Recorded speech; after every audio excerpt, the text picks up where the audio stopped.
Fergie, mate. No, look, it's okay. It's Andrew Fish. He's not the cooler Andrew. Look, you've got a way better moustache than him. Like, you know, his moustache is okay, but, you know, like, I know he putts better than you, mate, but don't worry. We're not going to replace you fully. It's okay. It's all right, mate. Yeah. No, he's got a better high for him too. Did you tell him that? Oh, yeah, he definitely No, look, Fergie, it's okay. All right, mate. I've got to go. We're on. Okay, bye. All right, and welcome back to the Tee Off, an Australian podcast about the awesome sport of disc golf. My name is Paddy Robinson. I'm here with Tim Bowen and Fish, Andrew Fish, professional disc golfer extraordinaire.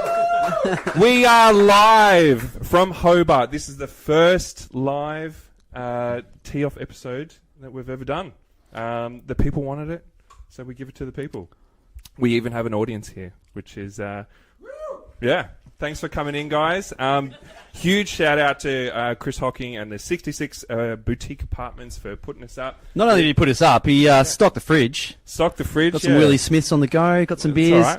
Don't tell anyone. Apparently that's hush hush. We brought them. No, so yeah, super stoked to be here and welcome. Now, Fish, I've been listening to your podcast for a while, but I thought I'd also just Aussie up your opener. What you thinking about, mate? I'm thinking you need to get a less sensitive third podcast host. Like, it's really important to keep people like tight and on the same page. And if there's going to be infighting about who the Andrew is in the crew, like, yeah, trim the fat. I like it. All right, I'll keep that in mind. I mean, he's roughly 100+ rating points better than him at disc golf too. So I feel like permanent replacements on the cards. Yeah, he's got him on mustache points though. So yeah, we'll keep him around, I suppose.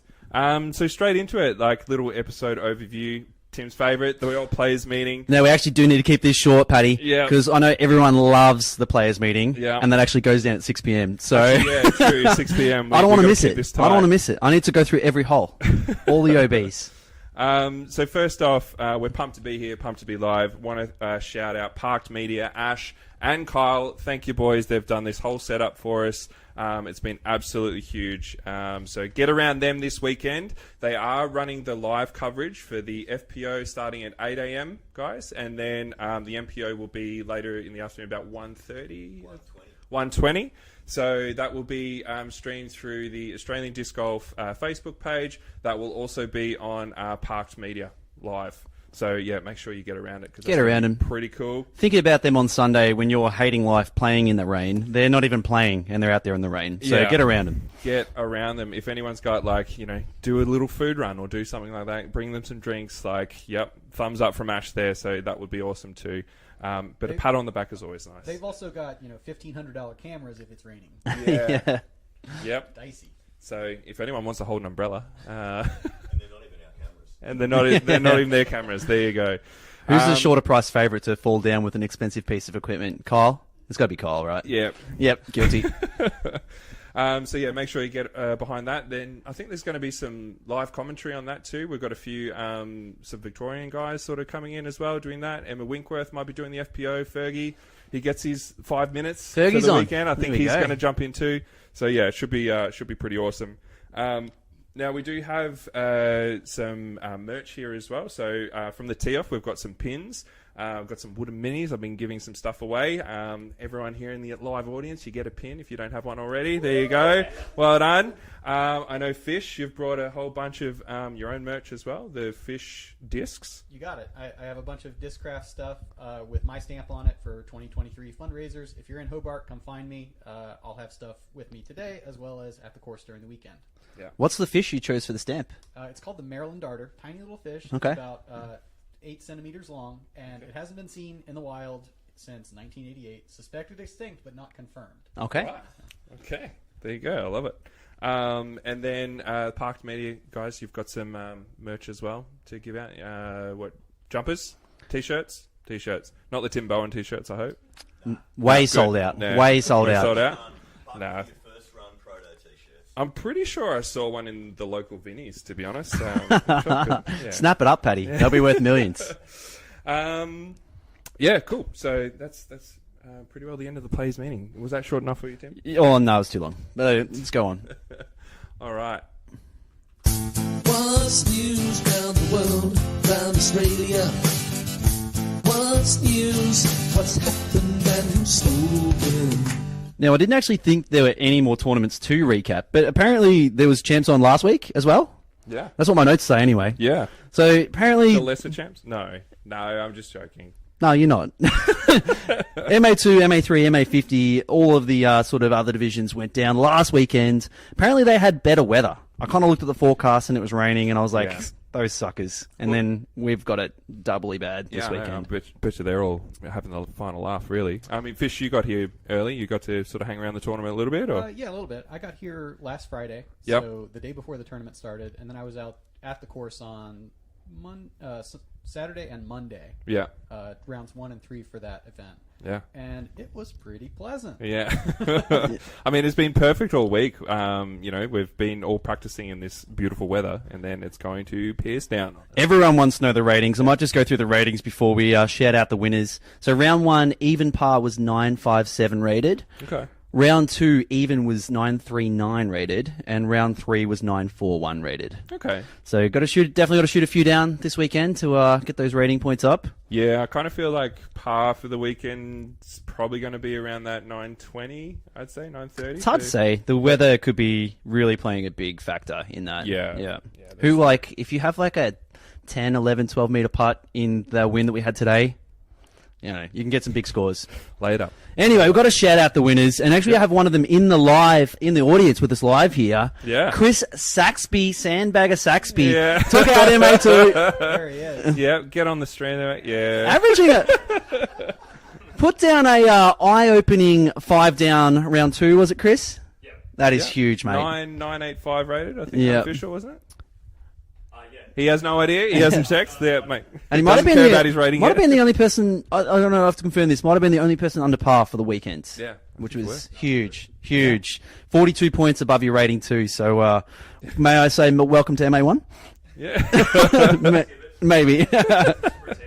Nah, huge win by Chris. Well done. MA3 was taken out by Jake Kaufman. He is moving up. I saw him post on social media. So Yep. awesome stuff. Averaging 45 points above his rating. Huge. MA50, John Cranny Cranston had a good win.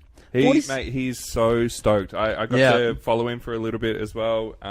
He came out with a huge opener on the first round with a 1 down. He was 5 down through 14 holes in that first round, and then just a couple of late bogeys hit him. Which, 17, right? Yeah, 17, I think. What do you do on 17? I still haven't worked it out. Still haven't worked out. Hope. Yep. Yep. I heard you say all of the holes are in birdie contention, Fish, but 17 you don't care. Whatever happens.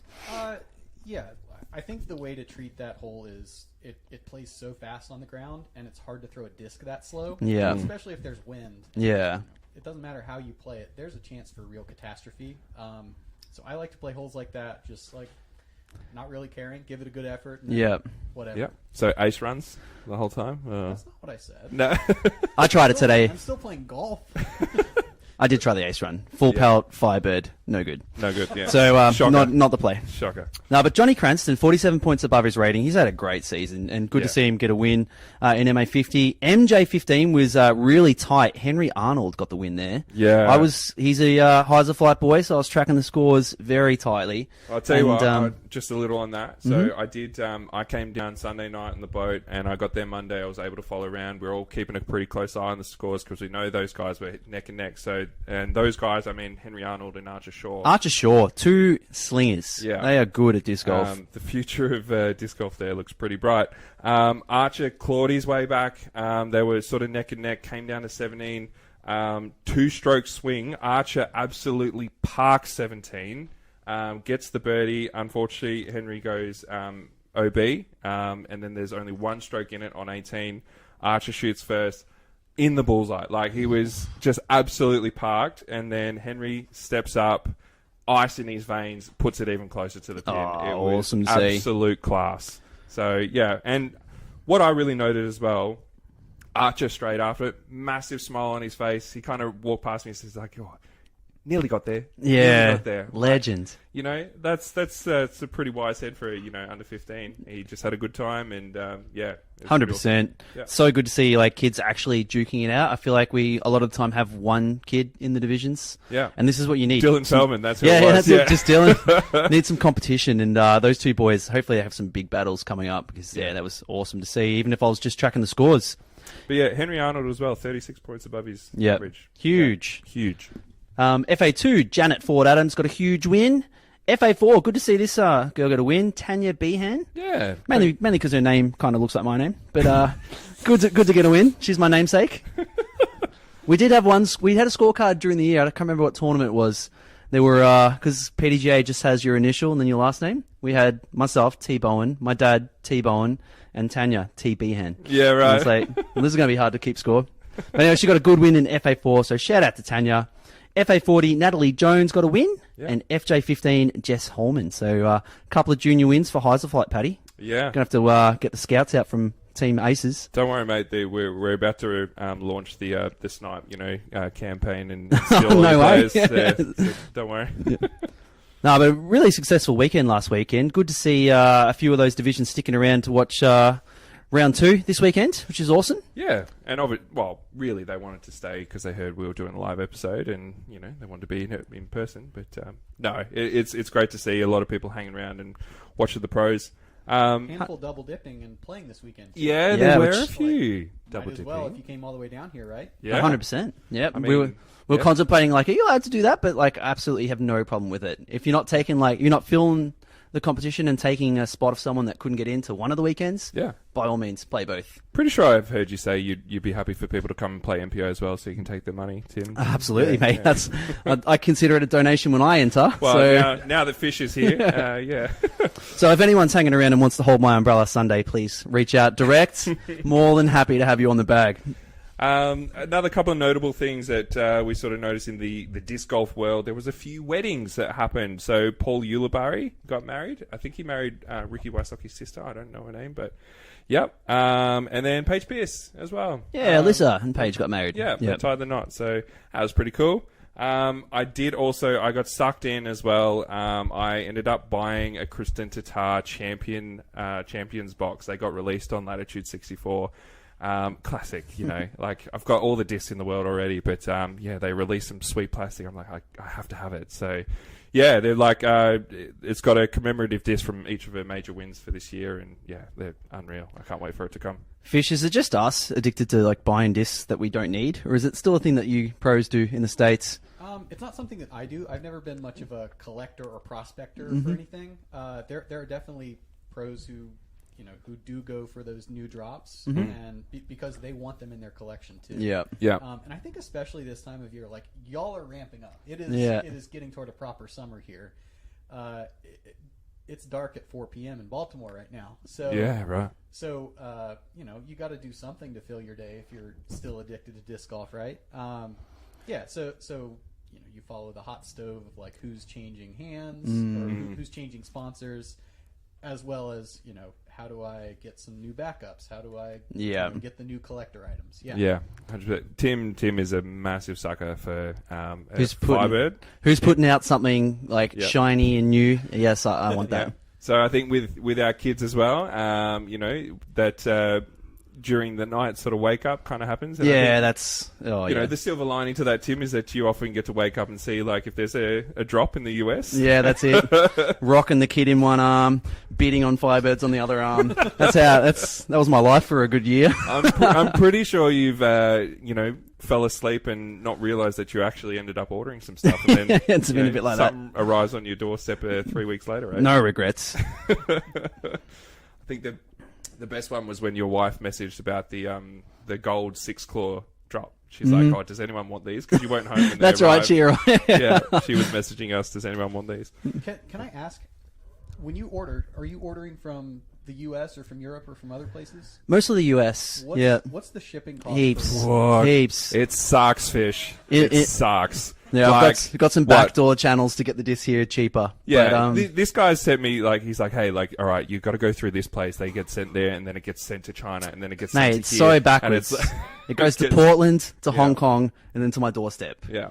Whereas if I bought it from like Innova directly, one disc, 52 Aussie bucks to get Yeah. shipped, which is more than the disc if you're asking. Way me. more Yeah. than this, yeah. So Okay, so it hurts. seems like there could be like a little minor market for somebody to be a disc mule coming back. Yeah. to you from Yep. the US. And we have done that. A few Aussie, Jade Brady, he came over, he went over and watched Maple Hill, and messaged me. He's like, "Hey, look where I am." I was like, while you're there, mate, would you mind just nicking Yeah. over to Marshall Street for me? I got to shout out Johnny Cranston again because I think he's from the States, so he's got family there. Yeah. When he went last time, I think he brought back 75 discs or something like that. 75 Just because like he keeps buying them for himself, getting them shipped there, and didn't realize that he'd actually accumulated quite a few. So, and I mean that's the secret to success. He won MA50, so yeah. buy a new disc, get better. That's you heard it here first. There you go.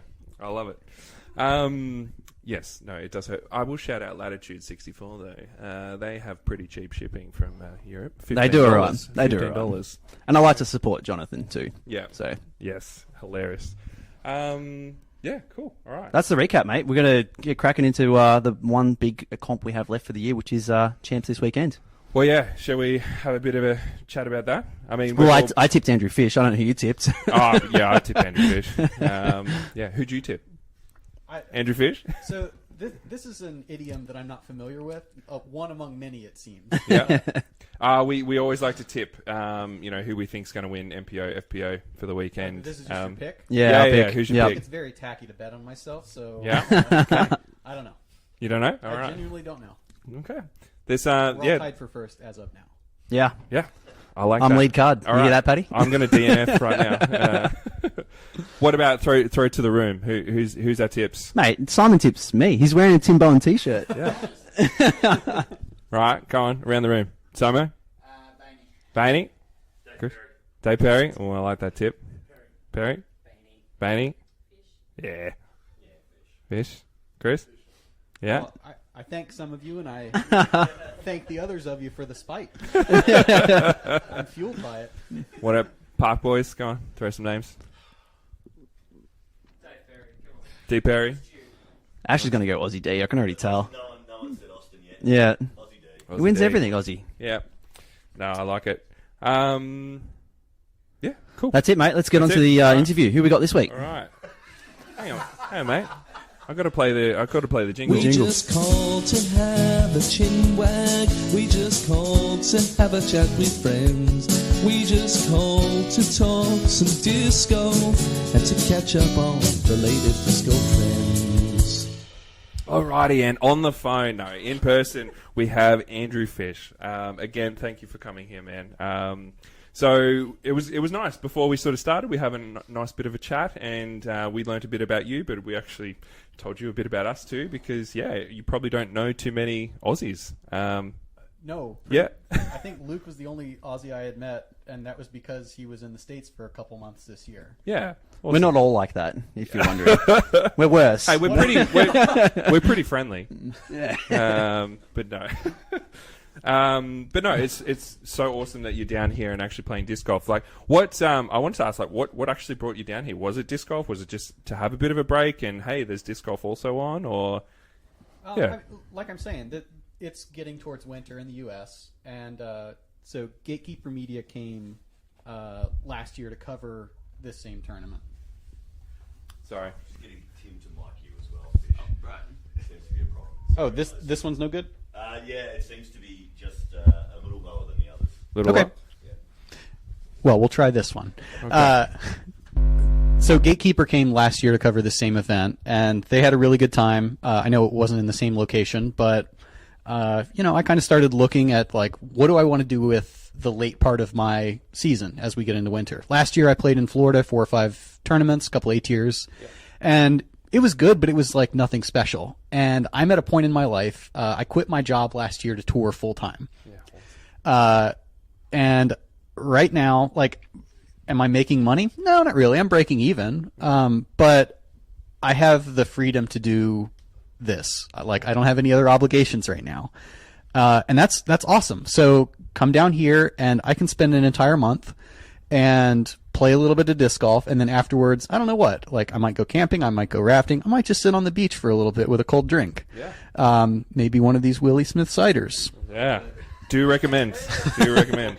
Sponsoring the pod. Yeah. Well, they will be soon. Please.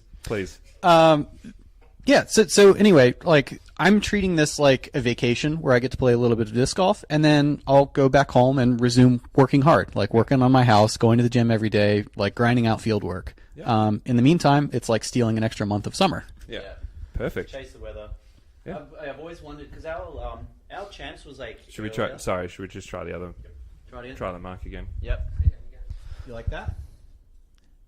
Is that better, guys? Yep. Yeah. Perfect. Okay. Yeah, I've always... Because our champs was earlier in the year. Like, it kind of overlapped with the US season. I've always wondered, like, why don't we do what they do in, like, the movie Swine and just, like, have that at comp I think that in the US off-season? That is a question we might tackle a bit later on. Oh, it's been sent in, has it? Has been Good sent Yeah. foreshadowing. Yes. Yeah. But yeah. Not to cut you off, but shut up, Tim. Fair call. So it's actually interesting. I didn't realize that you weren't. So you've been playing disc golf for quite a while now, since about 2012, Yeah, 2013. I picked it up in 2012 when I was in grad school and Yep. ran out of ultimate eligibility. Yeah. Didn't think I would be this into it, but here I am. Yeah. So since like, but you've never been full time on tour.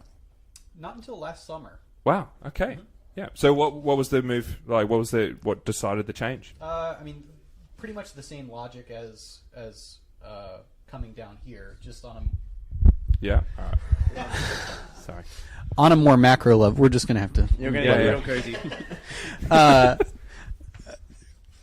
Disc, no, golf, yeah. disc golf was at a point on the Pro Tour where it was very clear that the Pro Tour as an entity was prioritizing players who were fully on tour. Yeah. And if open registration was about to be a thing of the past, no matter how high my rating was. So if I didn't quit last year and take the steps to earn a tour card in subsequent years, I was going to be stuck playing regionally forever. Yeah. And like, am I going to win a world championship? I'd Yes. like to, Yeah. sure. But I kind of felt like I would live with the regret of what if I didn't take that chance while I didn't have like other obligations. Also, like, I can go back to engineering at some point if I need to. But I'd like to string it out as long as I can to keep playing on tour and, you know, like, make disc golf not just my hobby, but like what I'm doing for a job. Yeah. I want to hazard a guess and say disc golf slightly more fun than engineering as well. So there's that sort of perk to it. Yes and no. Like everything becomes a job at some point. Like occasionally it sucks to go putting practice or something. Or like if you're in a slump with some mechanical part of your game, it's like, boy, I'd like to just get up, go to work, and come home and have dinner. That would be nice. Yeah. Instead of having to figure out the hard part of why your game is trash. Why are you doing something wrong? Yeah. Yeah. Does disc golf trump nursing? Yeah, maybe. You know, yeah. At disc golf, I make putts. At nursing, I wipe butts. So yeah, sometimes, yeah. But no, that's really interesting. I really wish you all the best. It sounds like a big jump. To, you know, go full time and into this, but also sounds like it's a really good time. I feel like it has been sort of doing this. We've had that COVID boom, and hopefully, like, you know, a lot of the pros outside that sort of, you know, your Eagles, your Pauls, and that sort of stuff. It seems like they're getting encouraged to be on tour more, and having success with it as well. Like, we've seen some big, like, I'm thinking from this year, like Alden Harris. You know, he's had an amazing sort of breakout year, but has sort of been, you know, maybe in that, like, top 30s, maybe 40s for a little bit, and then making that jump. But he's obviously, you know, able to do that, and that's getting some financial reward for it too. So definitely. Yeah. And if you're in that elite tier of players who are already established, like, your money's kind of already minted. Yeah.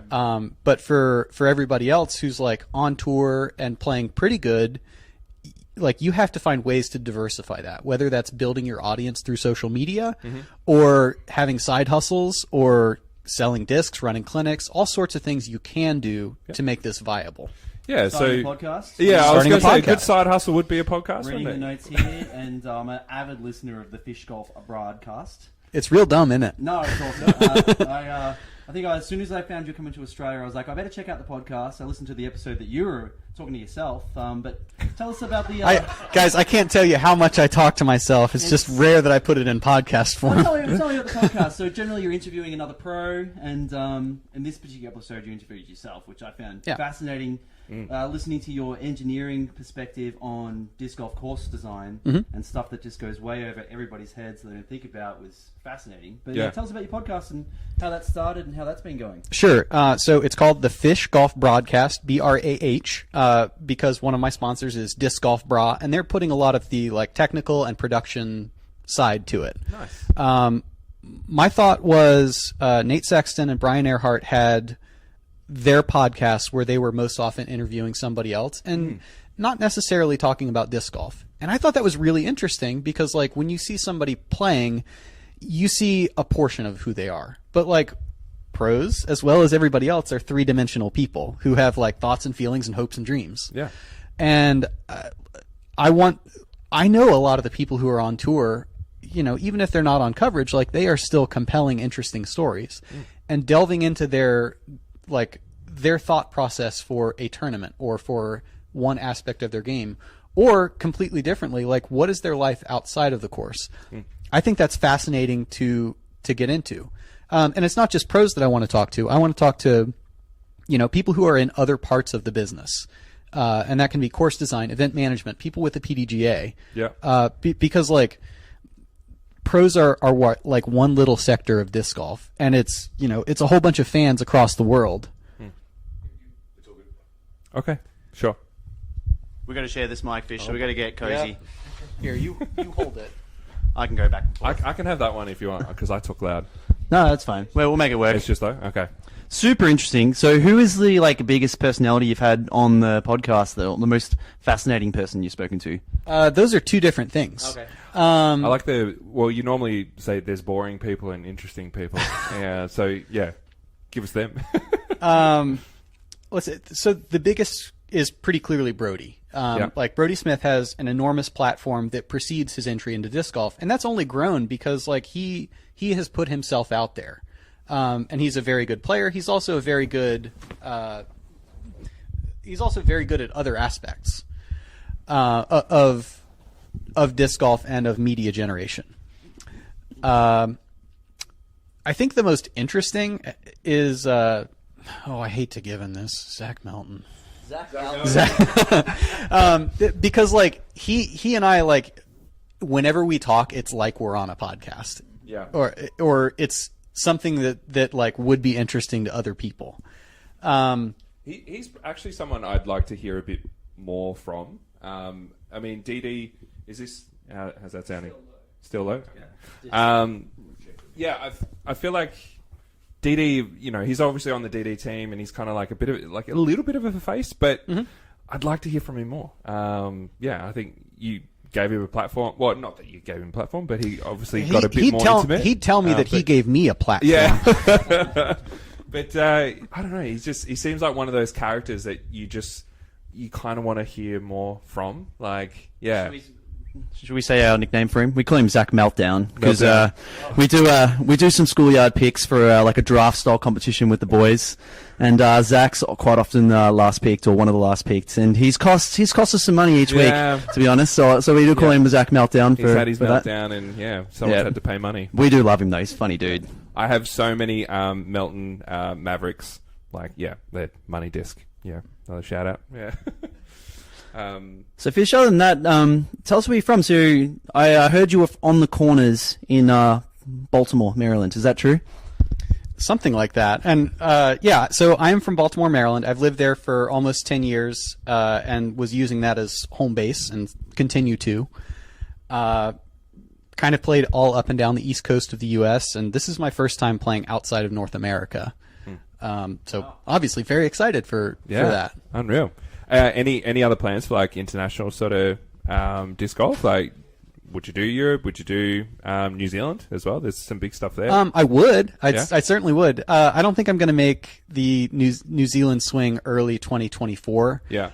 Just because I've already come here. That's kind of my big trip, I think. And that would run into the beginning of the Pro Tour season in 24. Yeah. I had tickets, like I had all of my logistics lined up for European Open, had my entry fee paid in 2020, and the world ended for a little bit. And I guess I've qualified a couple times since then, but haven't been able to make it back. If everything goes right this year, I'd sure like to go to the European Open and hit a couple of the other events over there. Has that got to be like? I know for a few Aussies like that would be like bucket list sort of stuff. Is that on the bucket list, like that tournament? Or? Yeah, I think so. Like hearing from many of the other pros or personalities in the game, like the scene in Europe is entirely different than it is in the US, is entirely different than it is in Australia. Like hearing about, oh yeah, it's light until 10 o'clock at night, and there's all these 6-hole courses around, and there's little kids out there playing all the time. Yeah, it's like, man, I want that.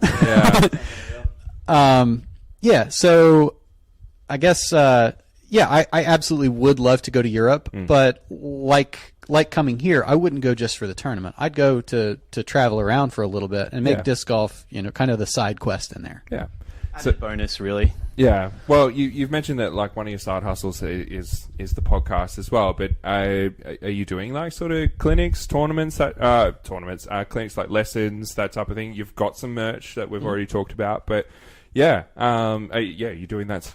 I can. Now, I'll caution folks who, if you are interested in a lesson, I didn't learn disc golf by like breaking my own mechanics or like doing form breakdown kind of thing. Okay. Because I came from an ultimate background. It was much more like adaptive and trying to leverage things that I already knew into success with different discs. Which in some ways works really well, in some ways it doesn't. So there's like this little baseline of I can get you to I can help you improve, but I can't give you the breakdown that somebody like Drew Gibson might be able to. Now everybody also has a different learning style, so some people might really click with me who might not click with somebody else like Drew. Yeah.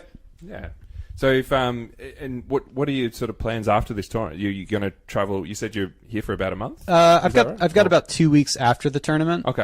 Currently unstructured. If anybody has recommendations, I'm still trying to figure it out. Yeah. I might actually just stay on Tasmania for another 2 weeks because I haven't been into the mountains hardly at all. I haven't really been to the beach. Everything's been concentrated around Hobart, which has been great. But like, that's also a city. I can go to a city anywhere. Yeah. Well, mate, Cradle Mountain is, pretty well renowned for a pretty awesome hiking spot. That'll be on the list for sure. But if you do make it to the mainland, I'm sure there'll be a few disc golf communities, give you a help, give you a hand, put you up in a spare room. Won't say no. Well, if you come to John, there's some other pretty epic courses that'd be pretty fun to play too.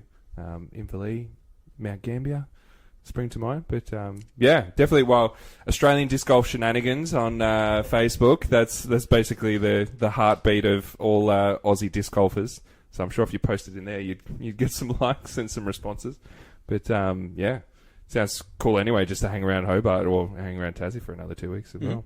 And then straight back home. Was it after that, or? Yeah, I think so. Yeah, cool. Gonna spend maybe 6-8 weeks back in Baltimore. Yep. Hit the gym every day, work on my house. I have a 1930 row house. Oh, wow. So there's always like plasterwork and drywall, and got to replace a dishwasher and some windows. It's cool. It's always something. Yeah. Well, I've done some big renos this year as well. That's Paddy's been ruining his back and his disc golf career doing his own house. So try and pay for people to do the labour is my recommendation there, Fish. You can do it fast, cheap, or exactly the way you want it. Yeah. Pick two. Yeah. That's a good call. Back to disc golf very briefly. So, sponsored by Discraft. When did that all start for you? And have you had any sponsorships before Discraft? My first sponsor was Innova back in 2014 and 15. And I've been with Discraft since mid 2017. Since then, have had a long-standing good relationship with them. Obviously they're with full resources of discs and baskets and whatever, that a major manufacturer can provide. So, like, to be honest, I don't really know a whole heap about like your game either. So how would you describe like what are your strengths? Forehand, backhand, putting. Like, yeah. This is great. This is an opportunity to lie through my teeth. Yeah. Yeah. What are your strengths? Shut up, Tim. Yeah. So again, came from an ultimate background. Yep. So I really like throwing slightly understable discs with hyzer release, and I'm mostly backhand. Have a good, competent forehand. Yeah. Hey, Yeah. there you go. Complete opposite. Complete opposite. So I like super overstable forehand flex. That's my game. Yeah. Look forward to seeing it. But obviously on tour you have to have a diverse range of skills. So I've been adding distance. I probably throw 140 meters maximum, which is less than what most. I love that you use meters there, by the way. Well, thank you. Got to play to my audience a little bit. When in Rome, yeah. Love Just open pandering. Yeah. Yeah, so I think the modern disc golf player, if you look at somebody like Gannon Burr, they grew up throwing overstable discs with like an Anheuser release because like you can squeeze more distance out that way. You can throw more overstable plastic that cuts through the wind, and especially on like the current set of Pro Tour courses, you can do so much with that, just like relying on stability and power. And because I grew up, or not grew up, I was a fully formed adult by the time I picked up disc golf at all. Because I started playing in the woods for the most part, like that's how I learned to throw understable stuff. I feel like putting is one of my stronger suits. Obviously, like anybody, it kind of goes in and out. I don't know what I'm going to get on any given day. But that was one of the things that kind of held me together this year on the Pro Tour. Yeah. And are you mainly spin putter, like the combination put? It's everything. You have to have multiple different kinds of putts in order to solve whatever problem you're presented with. And what do you putt with? Currently, the Jawbreaker Roach. Okay, cool. Nice. Did you hear Ken Climo's thoughts on making the target smaller or not as catchable? And what do you? How do you feel about all that? Is that why the RPM baskets are in? Nah, joking. I'm joking. Actually, I've got to say, those baskets have been really good. I've had some good catches. I've had some really good catches. Surprisingly. Yeah. I've been very impressed with the RPM baskets as well. I feel like they don't spit off the pole. They don't like high left or low right, which is fine. Like if you hit the pole, that's supposed to go in. Yeah. If you are off center, it shouldn't necessarily. And that's what a good putt should be. And bad putts don't go in. Yeah. So if you listen to the Fish Golf broadcast episode with James Proctor from a few weeks ago, we talked about like what would it look like to have smaller baskets on tour. And I think the consensus among most pros, not to speak for them, but like the general feeling would probably be we would be happy to putt on smaller baskets if we knew that they would catch at the acceptable rate. Like if you take some of the skinny baskets that are used for training tools right now, they'll spit out like a good 20% of committed putts on the pole. Well, when you talk about smaller, like I did listen to that episode, loved it. Already starting to change up my own putting forms. So we talked about, like you mentioned the DD Marksman, and so smaller there is actually like chains go in, and I've got one at home. They don't catch very well at all. Like there's a certain way that you have to putt into them. Right. It's more about like, right, I'm really just aiming to hit the pole. Exactly. And the chains just make it look more like a disc golf basket. Would smaller to you mean instead of maybe like the height, like going in that way? And we're probably looking back 7 or 8 years minimum here. Cam Todd actually had put together a basket prototype where you could adjust both the width and the height of the chain assembly. Yeah, cool. So that it could be narrower in 2 dimensions. Yeah. And I remember trying it out a little bit, and it seemed like that didn't solve the problem, but it was a step in the right direction. Yeah. But never got close to mass producing that. And there's kind of just this inertia that we haven't gotten over the hump of being willing to try a big tournament with smaller baskets in any dimension. Yeah. Now, again, the point is for me, regardless of what regardless of how we change the basket, there has to be this acceptable amount of good putts go in, bad putts get rejected. And, you know, players are going to squawk about their spit outs no matter what we putt on, it seems like. Love to talk spit out. Yeah, of course. But yeah, I would be supportive of smaller baskets because right now you can gain so many strokes putting from distance in particular. Whereas in golf, you know, the sport that we're adapted from, putting is so much harder because of the like ball to target ratio, and because like cutting through the air way easier than reading a green on the ground. And a smaller disc golf target would kind of bring the balance back towards accurate throwing being more important. Yeah.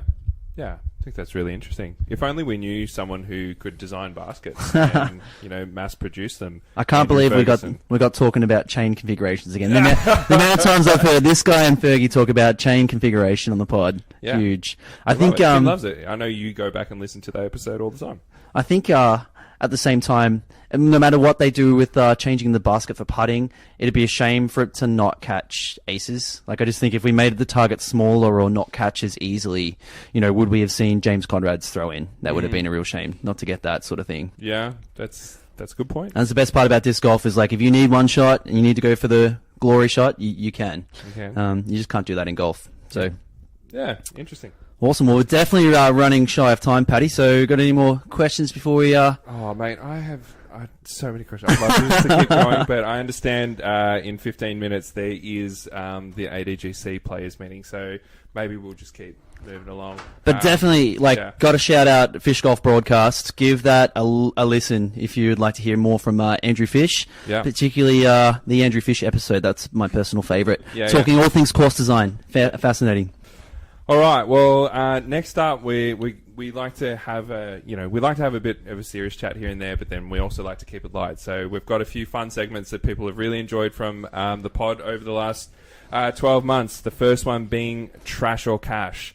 So this is where we present a couple of topics, and then we decide whether, you know, as usually in the studio, it's just us three, and we say whether, you know, we vote whether it's bad or it's good, trash or cash. And then we've been getting people to send in their own suggestions as well, which has been pretty fun too. So we've had a couple sent in. We've got some of the classic ones from over the year, and now that we've got a bit of a live audience here as well, we'll get some real opinions. It's a democracy. We're going to get the actual votes, not just Tim's opinion. Which is pretty cool. So, I mean, straight up, off the mark, we had one sent in from Ash Wiedner. Just send in Hobart, mate. Hobart. You got beef with Hobart? Yeah, no, just want your genuine thoughts, boys. It's amazing. Hobart's the best. Yeah, Hobart's, like, my second home, I feel like. I've been recommending, like, all these cool places to people. So I mean, if you lived in a place that had, like, Willie Smith's apple shed, beautiful ciders, and Poimina on the slopes. Yeah. Mona, I hear, is a good place to go for some arts and culture. Yeah, I got to look at my own butthole there, so... I mean, yeah. Please? Yeah. No, it's a cash from me. Sorry, I probably should put some context there. No, please don't. There's no context needed. No context needed? No, there's a toilet there which has a lot of mirrors, and you can get a binocular and look at your own butthole. There you go. Yeah. Well, this is why it's down by the water. It's just a public toilet. No. How much is the entry fee, and was it worth it for that alone? This was my fear. This was my fear with the live podcast all along, Paddy, is we can edit this out. All right.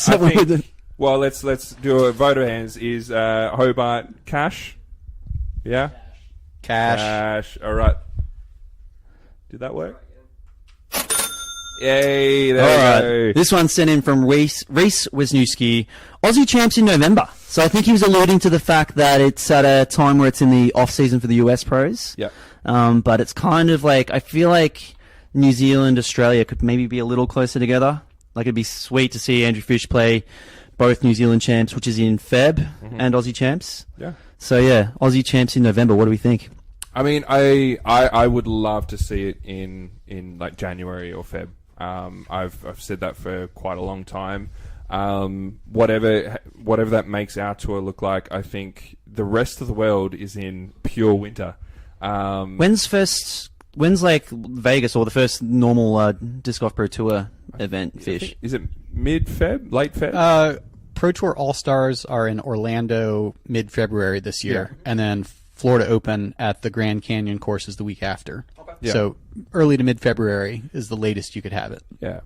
I mean, look, in the past with the Aussie Open being PDJ Major, we got some pros out here, and the scene was like, you know, a quarter of what it is now, and we're just hanging out with Eagle and seeing them play was just nuts. So I think if we could, you know, incentivize those guys to come out here on their off season, you know, it's also, it's not just getting the pros out here into Australia. It's also like a lot of these media companies like Gatekeepers just jumped at the opportunity of saying, oh, hey, there's nothing happening over here. There's nothing happening in Europe. But hey, there's stuff going on in Australia. So, you know, I think it's unique in that way that disc golf is happening here. So why not really try and capitalize on it? I think November still kind of works. Like, it is the end of the season. Pre-Christmas, I don't know, maybe is pre-Christmas or after Christmas better? I'm not really sure, but Let's I would ask. like I to mean, see it. ADGC will definitely change the date based on this podcast and the answer to this very question. So that's the idea is to get. That's exactly what you're doing, Fish. Is like, I want to go on a big holiday in my off season. I can go to Australia, see a great country, chase the sun, and I get to play a big Aussie disc golf tournament. Yeah. What would be the best like month or time for that? Because we will make the change based on what you say. Yeah. Well, damn. Real influencer here.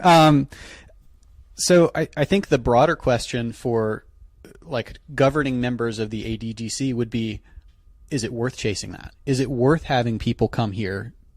Or is it better to cater to the people who are going to make up the bulk of your field? For me, if I'm here mostly for fun, right? If I were trying to come down to make a disc golf trip of it, you know, it would make sense to have like Aussie Open on the West Coast, and then something on the mainland, and then something in Tasmania, and then jump over to New Zealand. Like have 4 or 5 weeks of tournaments. Yeah. In the same way that, say, the Pro Tour bulks together the West Coast swing, something like that. Obviously, geography is an issue. Like it's a big trip. Yeah. We saw your Instagram story. You had a fun time getting here. What was that, like 40 hours in transit all up? Yeah, I think it ended up being 41 or 42 by the time I got to my Airbnb. Wow. I was a sleepy puppy. Yep. Yeah. Well, yeah. I think like is there anyone who actually like kind of did that sway them over the fence to come to the tournament because Andrew Fish was coming? Like, we've got another pro like Scott Stokely last year, you know, Drew Gibson as well, Jennifer Allen. You know, I know when you guys come, I'm like, oh sweet, I've got a chance to like play with Andrew Fish. I'm seeing the names drop for New Zealand champs and thinking like they've got Juliana Korver, Zoe Andike, Nate Perkins, a few extra spots for, you know, sponsored exemptions, which is, it's kind of like, I don't know why people aren't signing up to this. You know, flying from Australia to New Zealand's super easy. I think it'd be a draw card. But all overall, in Aussie champs in November, I mean, the weather's not really good right now, but I'm still giving it cash. You're still giving it cash? I'm going to say trash. What would your vote be? I'm here, ain't I? It's cash. It's cash? All right. What's the room? Cash? Here in cash.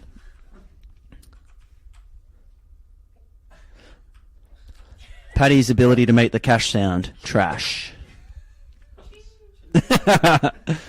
Let's just move on to the next one. Hey, there we go. Hey. All right. Jason Brown, JB sent in jam lids as minis. Now, trash? This is a little bit of a inside. So I followed JB around on Monday for his final round. And I was admiring one of the minis, one of Andy Simpson had on his card, and you know, it's red, white, striped. I'm looking at it and like, that's a jam lid. That's straight out like strawberry jam. And I was like, is that really a jam lid? And he's like, yeah. He's like, and it's great. Like, it has the pop. Like, he's sitting there popping it. I was like, all right, that's awesome. So yeah, I gave Certified fresh. Certified fresh. Yeah. And you know, Tim, I know you like your little fiddly things. Mate, So, yeah. I'm well known for. I've got a rubber mini because I was using my mini as a stress ball. Yeah. So I may as well make it rubber. So I yeah. stopped getting questions about why is your mini all wrecked? Yeah. Because I'm a bad Well, putter. All right. So yeah, jam lids as minis. I'm going to say a cash. Cash for me. Yeah, Cash, yeah. cash. Room. All right, there you go. Andy Simpson. He's going to start eating a shitload of jam and selling them. These are all unanimous trash or cashes I'm reading here, buddy. There we Dylan go. Feldman, a man with a notoriously broken back, has sent in hills. And just hills. Mate, I'm giving it cash though.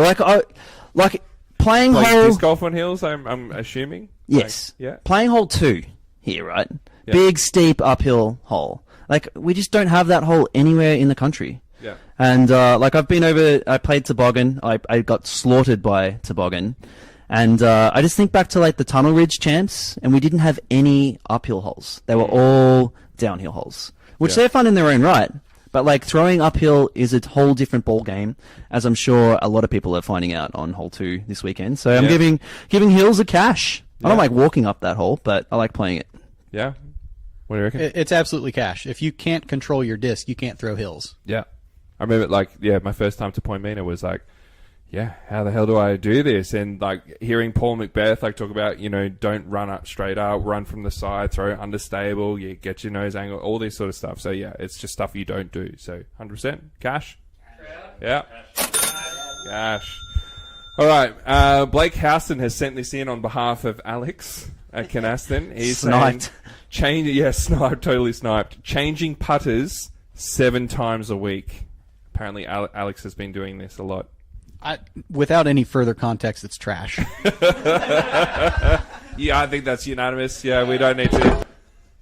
Our first. I mean, Alex is like a junior. He did come third in the putting world champs Yeah. at MJ15. That's, I mean, Yeah, he's 30 putters through since then. He's changed it 30 times. Yeah.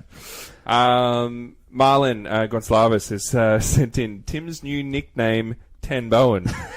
mate. Now, Ruthless. Fish, a little bit of context. I don't need it. I saw Oh, you saw it? Yes. So it's all the trash, right? Unanimous cash.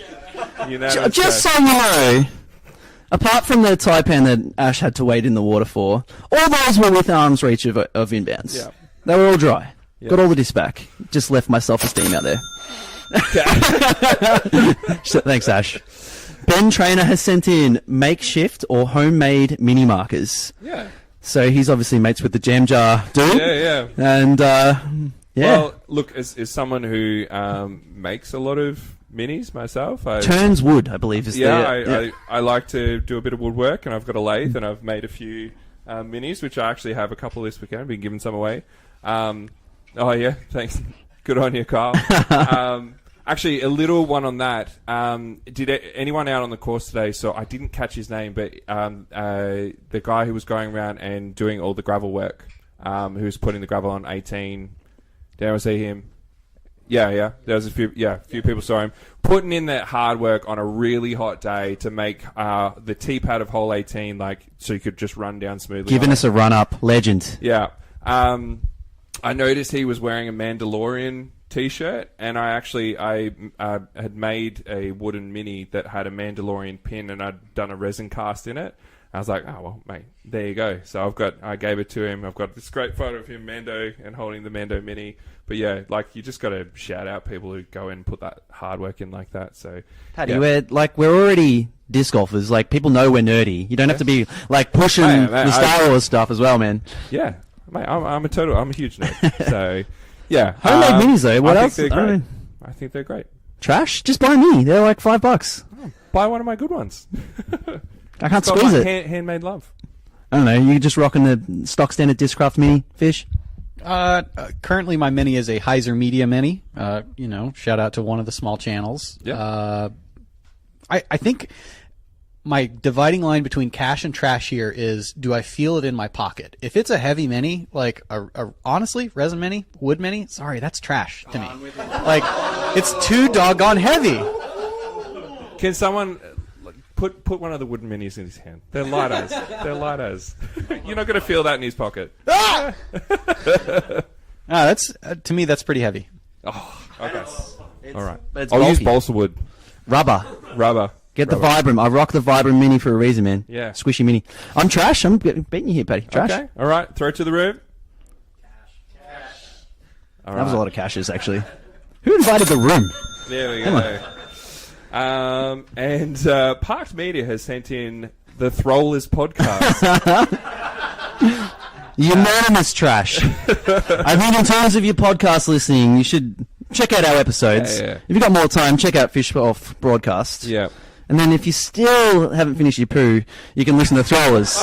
And there you go. So there's 2 podcasts in Australia. There's us and the Throwlers. Yeah. And they like to They're call great. themselves niche. They like to cover specifically like the east side of Melbourne's league days. Yeah. So their audience is those people. And I listen to it too. I like it. It was actually Alan, who's one of the hosts from there, who gave the nickname 10 Bowen to Tim. So, I haven't even tapped out. Yeah. And he changed my name in the chat to 10 Bowen. yeah. So I'm giving them a cash just for that. But shout out to the room. Cash. Yeah. How many of you actually listen to Throwlers? Oh, here we go. A couple of sad sacks. All right, now we had a couple of classic trash or cashes from the year that we'll throw out because I'd love to hear the room and Fish's opinion. But the first one, man-made OB, artificial OB.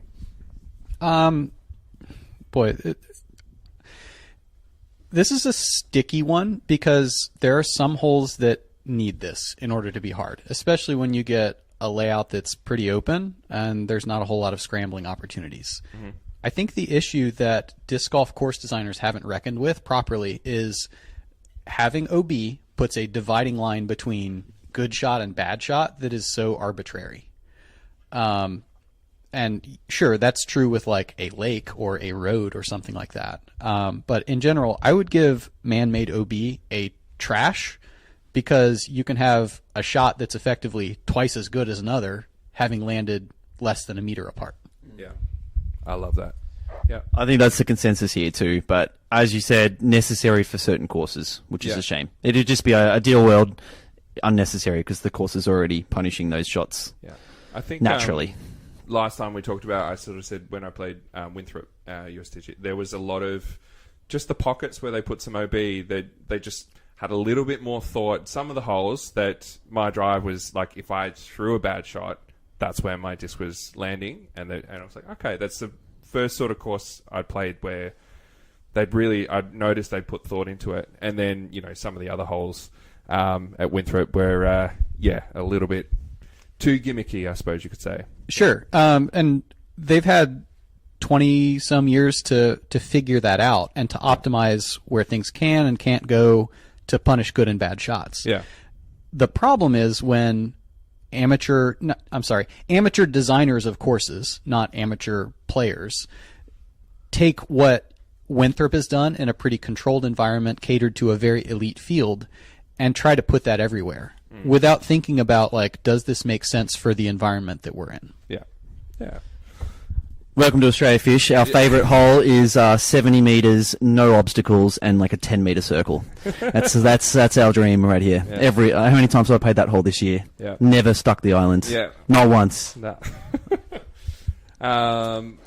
What do we think, guys? Trash or cash? Trash. This one surely is going to get a trash too. OB in the circle. Who wants that? Ryan?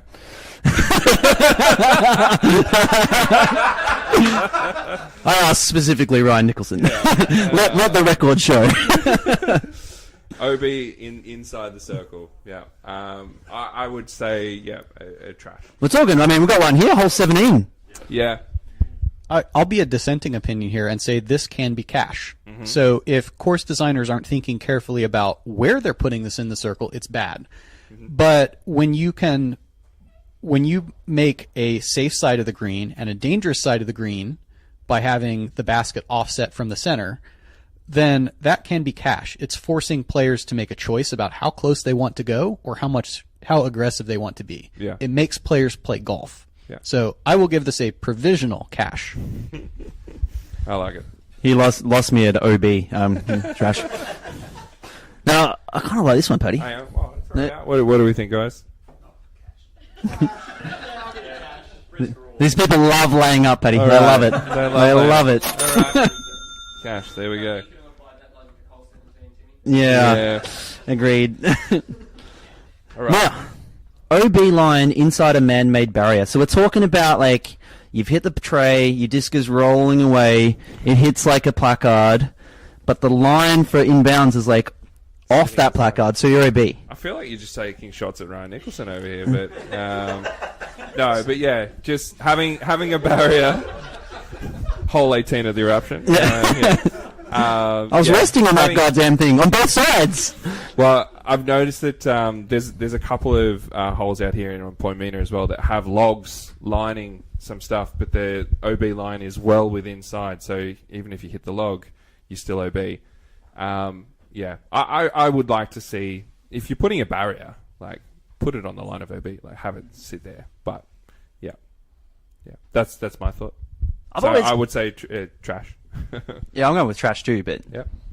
Fish? If y'all think that's trash, you're going to have a tough time on the Pro Tour. There's a lot of that out there. Sorry, we won't make Pro Tour, mate. So That's all good. I'm going to call this straight down the middle and say, Yeah. All right. We've got one and two trashes. What's the room think? That's trash. Trash? Yeah. All right. All right. Saying nice run Nice run after a missed missed putt. putt. Oh, good run. Who wants to hear that? If it was a good run, I'd be picking it out of the tray.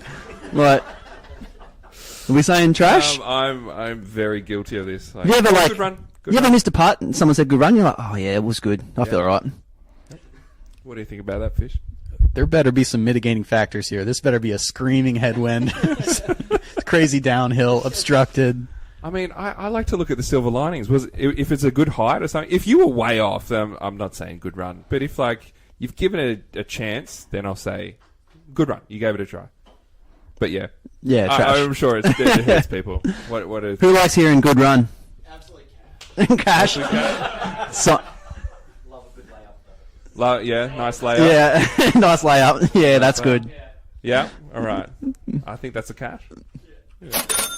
Yeah, when you're saying it to your mates, to like, be like, "Hey, nice run, wanker." The crowd clapping a bad shot, or like your putt in for bogey or double so bogey, you just- and then you get a clap. Yeah, what do you? Because I know Nico doesn't like this. What do you think about this, Fish, on the Pro Tour?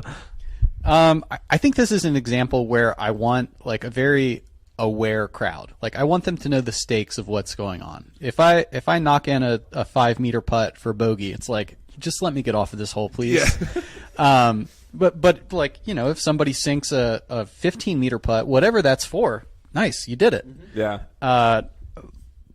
Yeah, but I don't know. The crowd needs to be aware of what's happening, and that's a tough ask when folks are trying to keep track of several things or watching UDisc or whatever. Yeah. Okay. All right. I would say trash. Yeah, me too. I think that's a good breakdown. Yeah, we're saying trash.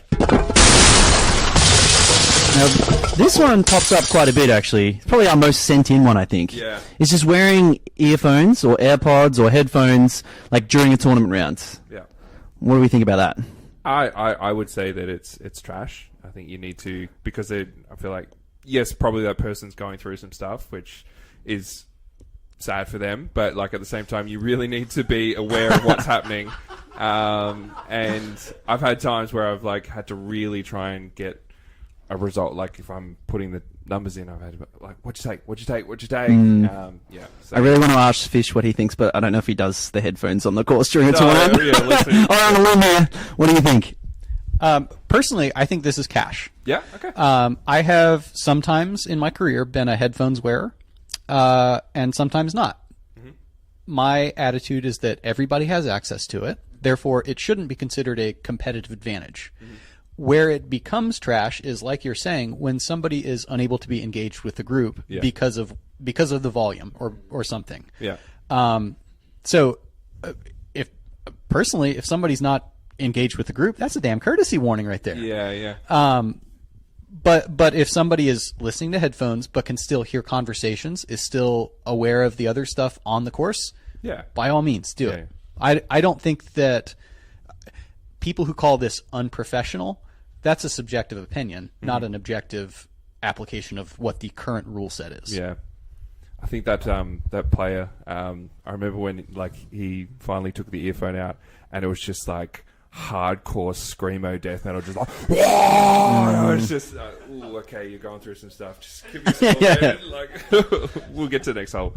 But yeah, I'd probably say in that, if you're not aware, it's a trash.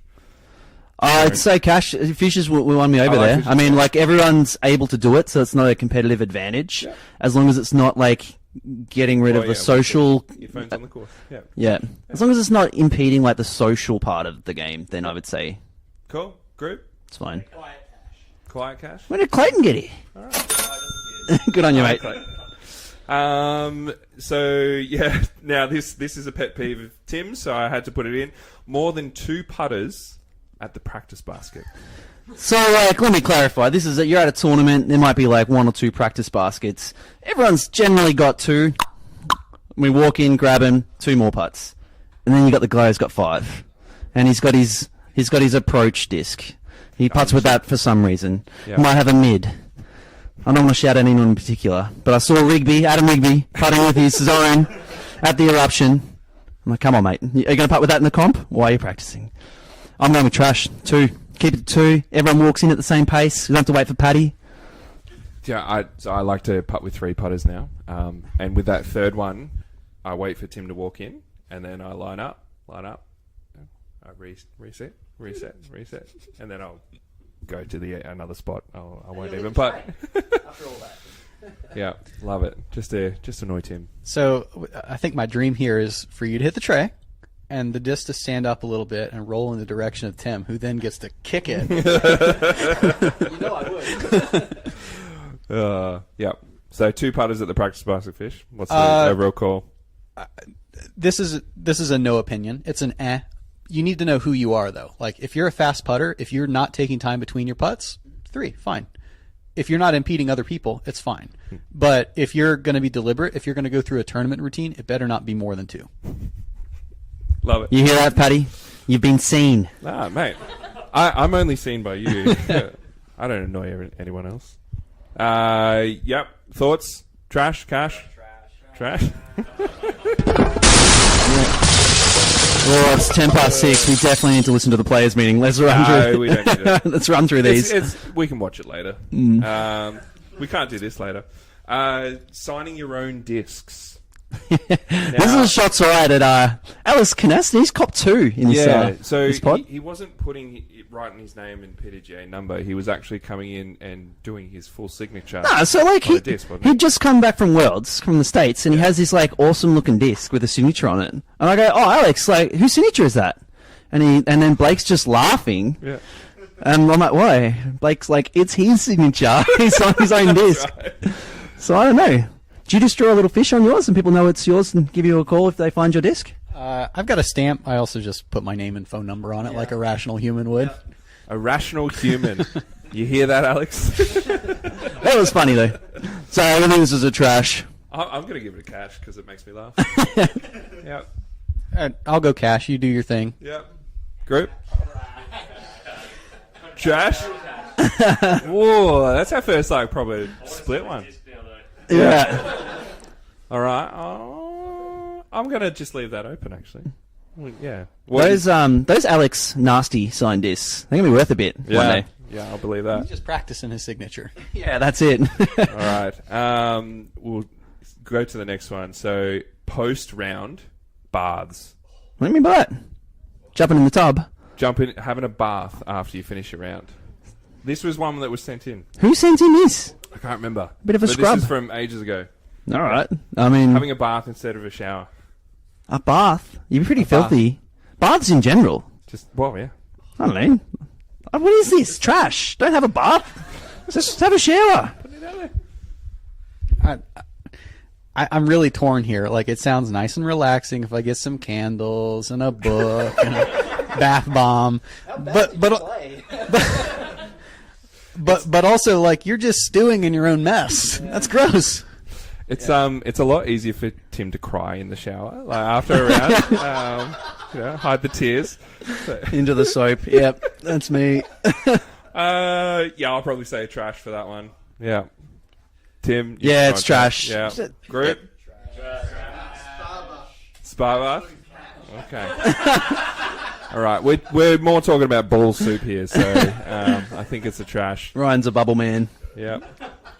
There we go. Commentating on throws mid-flight. Saying get in or like, oh, to the left, turn. Yeah, Up. or friendly. Yep, or friendly. Friendly. Never heard that one before. Good. Yeah. A nice one, good one, looks good. All that sort of stuff. Don't nice me, bro. That's, Yeah. But even like not saying nice, just like, yeah. You better be right about what you're saying. We've done it. Like, I mean, the tee off has been doing a bit of commentary this year, and it's hard. Like, we say, oh, that looks great, and then bang. Yeah. Yeah. It's hard to. Yeah, nicing in post-produced coverage. It's a real thing. It's a real thing. The shot, I'm sure the shot was great before we said it. Reese Wisniewski is still upset about it. I mean, I kind of don't mind the people that go like, oh, like kick right or kick left, like off trees and stuff. Yeah. It generally happens when they say that. Yeah. I find like, you need to talk to your disc a bit more. Give them a bit of love. Yeah, I try to keep it positive out there. Yeah. Unless I'm playing with you. I'm a big self-talk. Everyone knows it, so. Yeah. All right, I'll say cash. Yeah, group. Cash. Nice. Oh, I like this one, Paddy. Yeah. So, rattling the chains after a star frame. Now, this popped up on the eruption coverage, and we got a few comments. Someone just said, we need to talk about the chain rattling after a star frame. Yeah, and I think it's because... someone thought it was an Australian thing, but it definitely is not. It came from Europe. I think the Finns were doing it, and yeah. I remember seeing when they first did it, I thought, that's cool, that's great. But I think I would like to see it change. Like, I think I would like Australia to do something a bit different instead of going up, and yeah. No. Rattle. It's like good how it enough. is. It's like once you've earned the star frame, you hold a chain, you get ready, you look at the next group, and then you rattle. Yeah. And then if you get them to turn their head, like it's Even just better. It's Yeah. just like a nice warm bowl of soup. You just, yes, please. Nice warm bath. Yeah. I don't know about that. Do you do this, Fish, in the States? Many like star frame chain rattles? I've never done this. Yeah, right. I don't have an opinion on it. I'm done with the whole. Let me move on. Actually, there's always one straggler who's gone, and then you got to call him back. Yeah.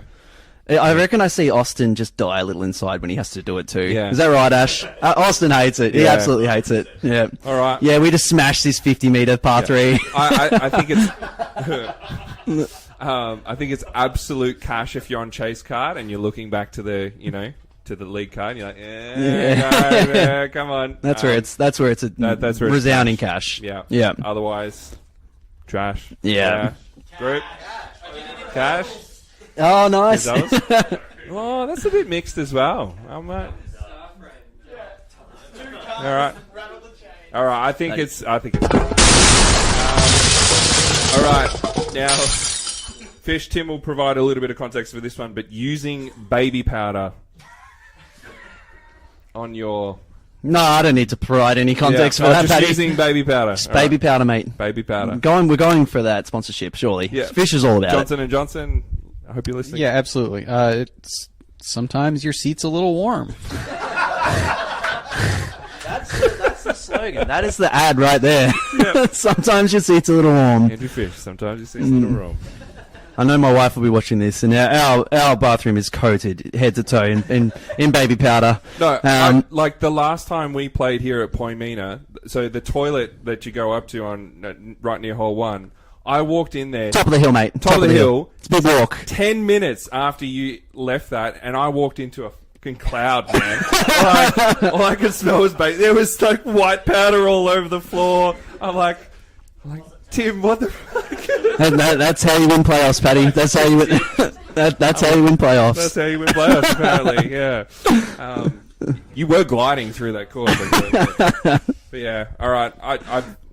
the last time we did this, we got a lot of people actually writing in saying it's cash. It's cash. Yeah, it's man. Cash, so Everyone does it. all right. Ash is all about it. Throwing out cash. Shit. All right. I better buy some baby powder. That's it. And last one, winning from the chase card. Surely you've done this, Fish. I've won from the third card. Third card. Oh. Right. Yeah. That's cash.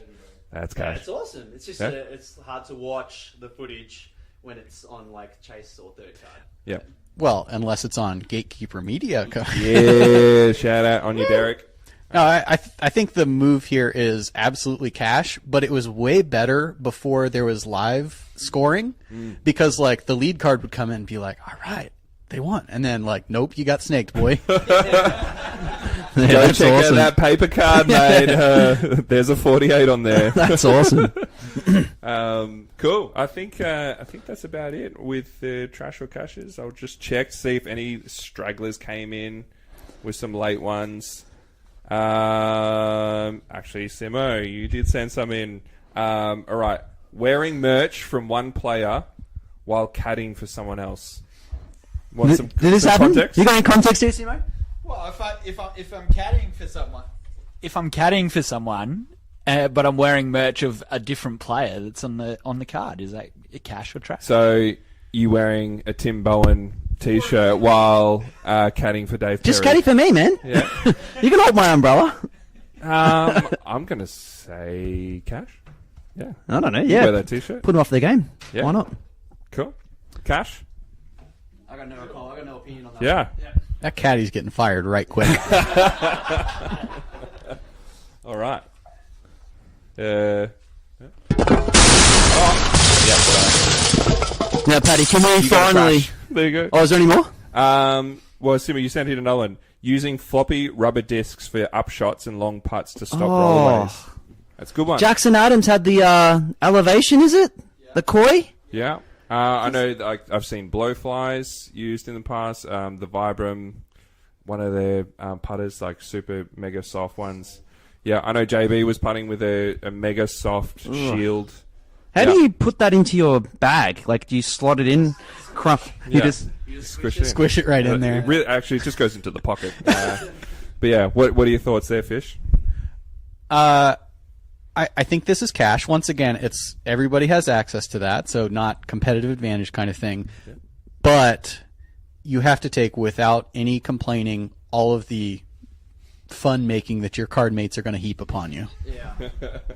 Yeah, you're throwing a sloppy Joe out there. Like, that's... You're gonna... They're really hard to putt with. They're really weird. Not for me. But yeah. I'll probably... Yeah, you can do it if it works for you. Yeah, that's cash. Mm-hmm. But yeah. Group? Cash? All right. And final one, I think this is from you, Rai. Playing in 2 divisions over 2 weekends at Aussie Champs. Cash. Cash. A Mate, lot get of cash. Personal cash. That's expensive, but yeah. It's Fish endorsed too. Yeah. You got the thumbs up. All right, easy cash. Is that no? Oh, thanks, Ash.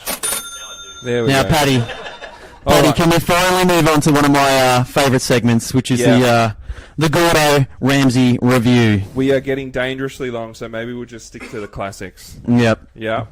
All right. So the Mate, first one. Got to play the I've intro, gotta play the surely. intro. Sorry. No, Sorry. it won't take the weight. What's he doing? Your donut. No, stop it. What? Are you dismantling a lamp? No. Come on. Ready? You muppet. Really? Now, if you don't know, this is one of my favourite segments. It's not quite the best podcast one because it's very visual and we're obviously talking about it. But today, we can show the photos to some people. So we revisited a few favourites from the year. And Paddy, do you want to kick us off? Yeah, so one of our favourites was sent in from Phil. Phil Paul. Yeah. Rest in peace, Phil. Yeah.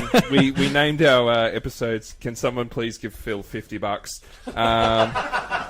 Because this thing that we're looking at here, so apparently he was pretty stoked to find a milk crate on the side of the road, which it looks... From memory, it looks like he's actually grabbed the angle grinder and cut out half of it. And I think I said, that's pretty dangerous, mate. You might end up ending up in the emergency department from cutting yourself on that.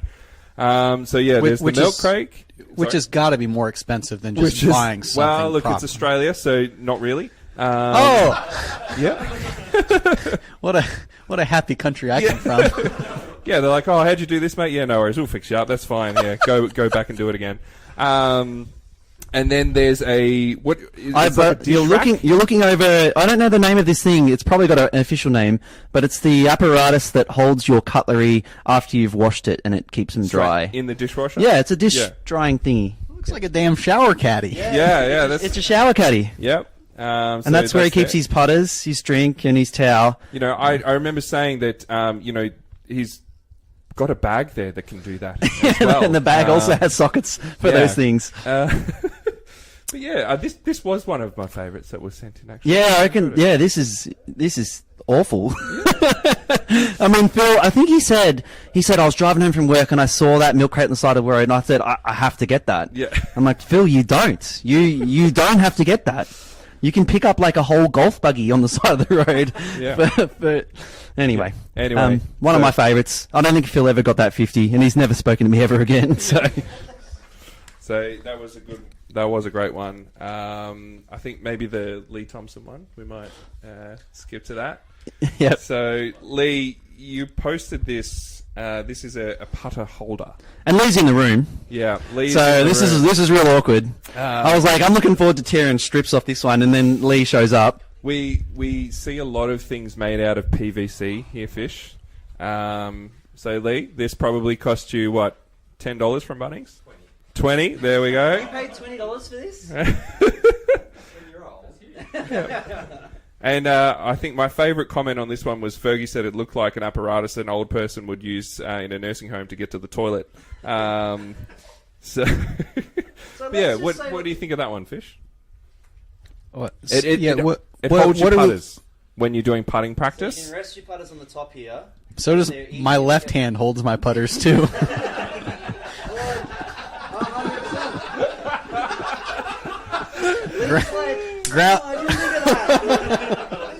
I could have saved $20.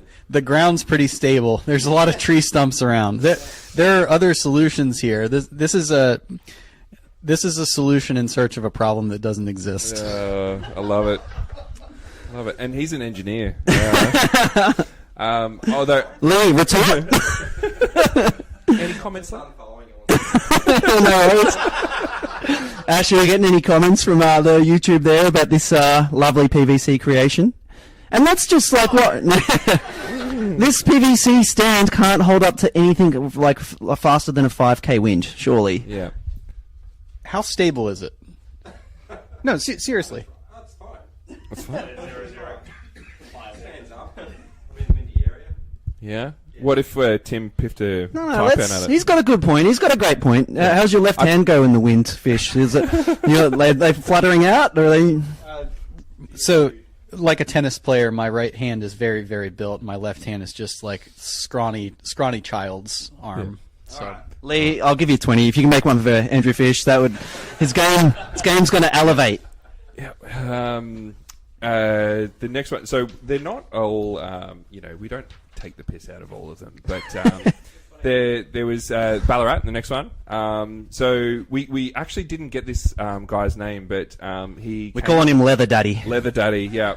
He came straight up to Fergie, who had a shop there. This is a handmade leather disc golf bag that he made himself.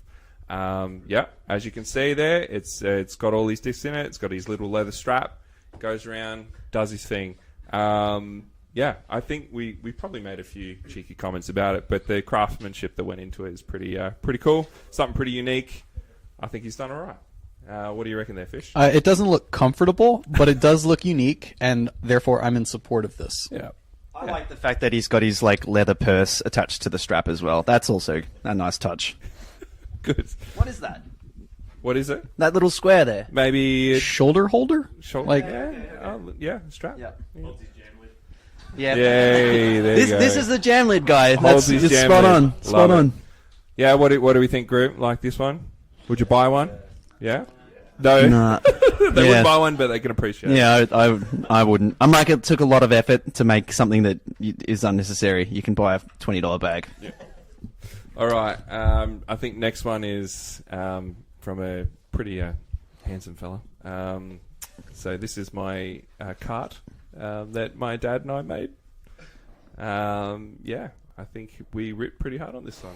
Well, I think at the time we said that the particular pattern you chose for the cushion looked like it came out of like a sleazy motel on the side of the road. Or I think Fergie might have said like his grandma's couch from the 60s. Yes. So was that a particular design choice, Paddy? You wanted to be sitting on... It was on special at Spotlight. Oh, okay, nice. Yeah, and it was waterproof. So yeah. Waterproof? Is that... Yeah. Yeah, Well, continence I need problems? to start or? using baby powder apparently. Yeah. Like, too sweaty down there. No. Yeah, that was. Do you ever rock a cart, Fish? No. But yeah, like I know my backpack can go everywhere, but if there's a course with steps or water crossings or something, like that's just a lot of lifting and moving around. Like I don't know. I've done a stroller a couple times, but that's only on like very specific layouts. Yeah. Do you have an intact spine, Fish? Yeah. Yeah, good for you. Now, what do we My- think? my- What do we think, everybody? We've got this fruity number. Yeah. I love it for you. Yeah. Oh. Jeez, that feels like that's on a level of like my mum saying, "I'm not angry, I'm disappointed." So, Let the record show Paddy got some charity votes, and that is trash. yep.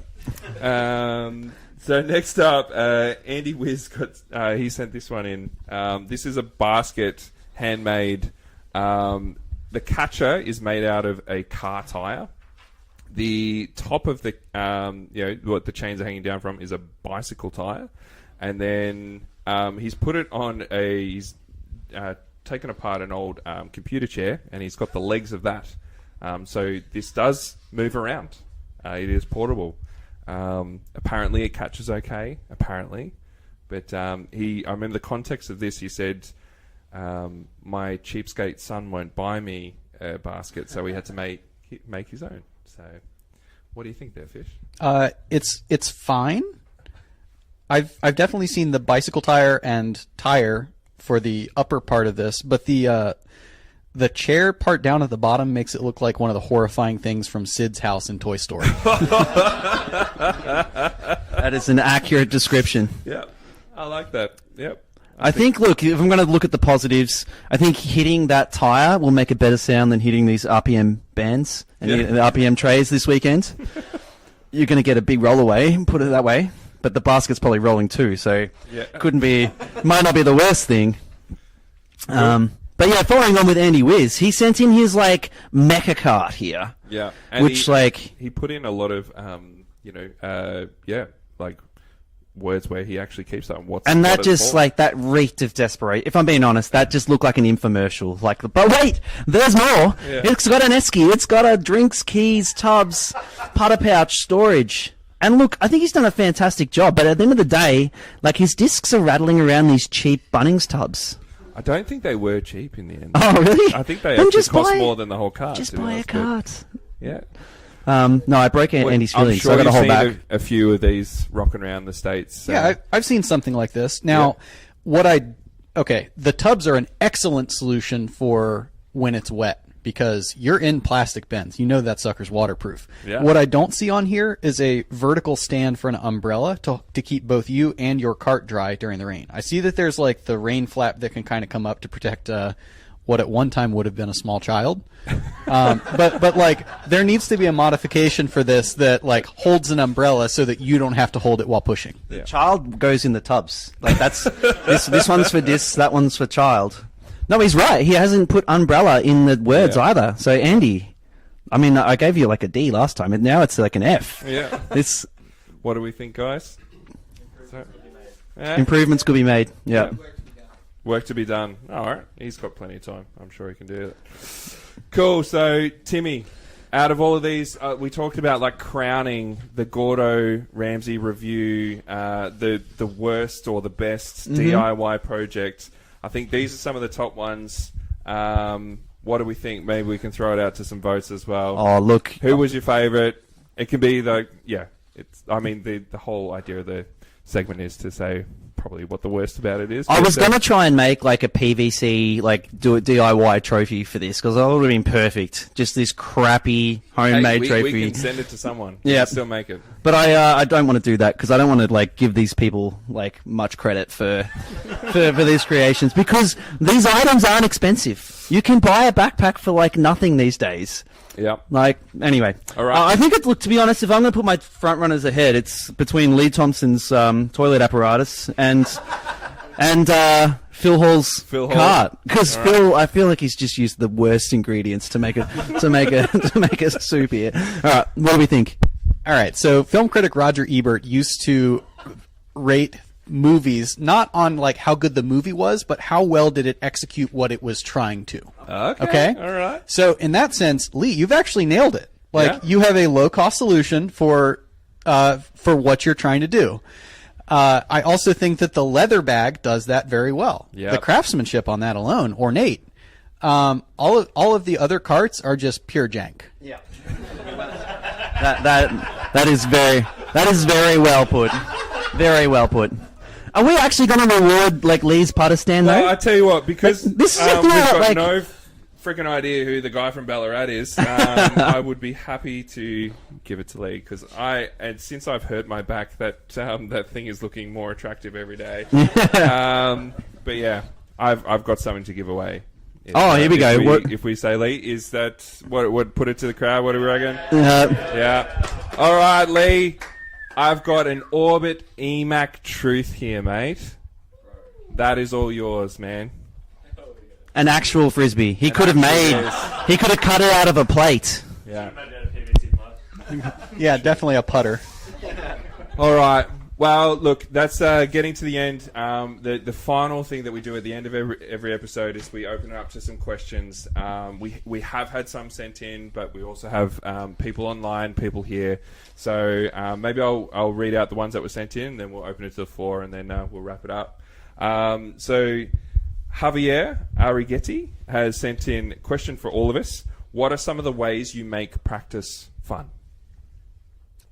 This can be kind of hard. When I'm playing on the tour, there's a lot of incentive to just like go grind it out on the course, get 4 or 5 practice rounds in, dial in what you're doing on each hole. But like that gets old in about March if you try to do that all year. Yeah. So you have to do different things, and also be able to switch from like competition mode where you're drilling those things to learning mode, where you are trying to figure out like how does your body work? How can you optimize this spin, this speed, this angle? I really think it's like finding ways to make your mind interested and engaged in what you're doing, so that practice can be interesting. Yeah, I like that. Timmy? I've got no idea. I've never practiced, so I'll let you know if I do it. Well, I was going to say, mulligans usually make it fun. I like just making it competitive. Like, I'm a competitive guy, so if you can get out there and not just like grind a practice round out, by yourself, but like do it against somebody, I think that's awesome. Yeah. Me and Bruce Lee, shout out to Big Bruce. We had a good battle today. Yeah. Tied at the end, but that certainly kept things interesting. Yeah. Made me hit a clutch putt on 17, so there you go. Good practice. Yeah. I mean, I've talked about some practice things I've done in the past. Like I have this practice game which called triplets. Like I throw 3 drives. First drive is the real drive, how I would play it in a tournament. And then if I absolutely shank that, then I throw two more. And if I can birdie from both of them, then that's what I take for the hole. So it just adds that little bit extra pressure when I'm putting. But it's also that pressure on the first drive to be perfect.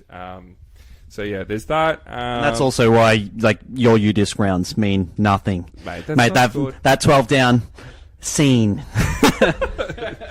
Yeah, all right. Like the morning was absolute perfect weather. All right. I know Bainey. When I saw Bainey a bit later that day, he's like, "Did you play this morning?" I was like, yeah. Look, it wasn't as windy as this, mate. Don't stress. But yeah, no. There's that, and I think like playing with Dylan Feldman. We've been putting a little bit lately and playing like horse. Yeah, that's been a bit fun as well. Like, right, I'm going to putt from here, and then there's a little bit extra pressure to play, and make your putts. So yeah, I think little things like that make it fun. yeah, also Disc Doctor as well, like putting games, using that sort of stuff too. Yeah, there's a heap of things out there that can make practice fun. So, yeah, good question. Dan Frost has also sent in. It's a question for you, Fish. What can we do to attract more top US talent to come and play in Oz/New Zealand during their off season? Is it just a matter of making it financially viable for them? I don't think it necessarily has to be financially viable, because like there should be an intrinsic value to travel and like expanding one's horizons. Like I said earlier, I think stitching together a few events in a row would make it more attractive to a few people. But I think there's also a big logistical hurdle to clear just in like getting here. Because, you know, I've got to plan flights ahead of time, but then I've also got to do Airbnb and travel and all of the other things. So I think kind of lowering the barrier to doing those things, you know, if there's a tournament in Melbourne and then a tournament in Tasmania, if you know that some pros from the US might be coming or from Europe might be coming, if you can say, hey, listen, we can set y'all up in an Airbnb, you know, we'll coordinate the logistics, you just pay us back, and then like we'll give you a ride to the ferry terminal. Like that instantly means, okay, like we've got a week of housing and then travel to the next event, not covered financially, but we don't have to worry about how to do it. Yeah. Like it was kind of difficult to like navigate a few of the regional transportation networks and not knowing like what was legit and what was like some site that's just a third party. Yeah. And then I think if you Australia are trying to attract pros from around the world to come here, it doesn't have to be just like having the biggest, best courses or having the biggest, best payouts. Because like you're no offense, developing disc golf scene. Not like I don't. That's just kind of the reality. Like it's much smaller here than it is in a lot of other parts of the world.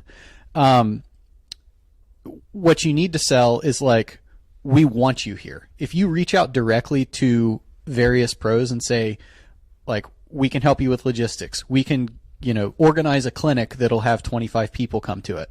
We will take you to the courses we want you to see while we're here. Like there are a lot of folks who I'm sure would be glad to travel, and be grateful for like a competition that doesn't have to be like super competitive too. Yeah. Wow, that's a lot of Aussie competition anyway. No. I think a big one, like when I've seen pros come over here in the past, like if like once the word gets out, then like so many people in Australia in the community is like, yeah, like I'll put them up. Like I had Terry Miller come stay at my house when they were coming through. They did, I think it was Neil Roberts and someone, Luke, sorry. Luke Turnbull. They did a massive like, but basically East Coast trip all the way down and showed Terry all the disc golf courses on the way down and just, you know, took him around the place. And I think a lot of people would be willing to open their homes and have, you know, help people out, show them their local. Like we had Simon Lazotte come to Geelong to do a clinic, and everyone just wanted to see him throw one hole and try and eagle this 80 meter hole par 4 that we've got. But yeah, like that sort of stuff. That's really interesting. I wonder if that needs to be like, maybe if like that comes through ADG or something like that, if they're interested, or like governing bodies like to say, hey, like we can put you in touch with people, or pros need to feel comfortable, I suppose, doing that. Yeah, it's Gatekeeper got me to want to come here. Yeah, cool. So when I go back, I'm gonna tell my friends on tour, like, hey, I had a really great time in Tasmania. Like, if you get the opportunity to go, you should make it work. Yeah. And Tim's house is always open. I know his wife Kat, she loves to cook and host. So mate, okay. Yeah. We talking floor space or blow up mattress or blow up mattress? Yeah. Yep. You got to put up with 2 kids, so have them put them to sleep, nappies, that whole works. Okay. Well, we'll just put on the Fish Golf broadcast and like real low volume. They won't be better or smarter. They'll just be a little more interesting. And I'll go to sleep. That's the main thing.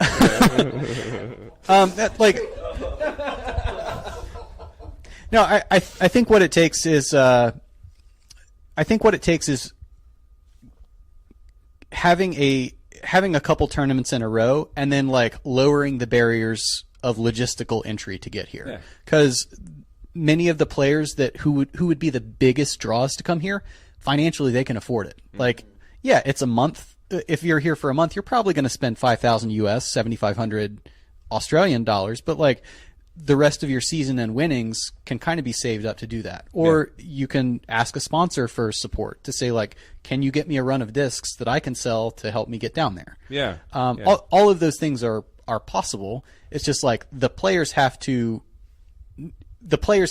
like want to come here, and whoever's organizing tournaments here, if they can coordinate a little bit better, then it means that, you know, there's not just one event and then coming back to New Zealand in the spring or something like that. Yeah, cool. Not that anybody's doing it wrong. It's just like, well, that's what's attractive. Yeah. It's just like if you want that to happen, there needs to be a little bit more coordination in advance. Yeah, I dig it. Well, there were some of the main ones that got sent in, but yeah, I'm happy to throw it out to the online, the people in the room. Yeah. Anybody? Hayden? All right, for all three of you, over the weekend, what hole would you be happiest to birdie, and what hole's going to break your heart to bogey? What hole's going to break my heart to birdie?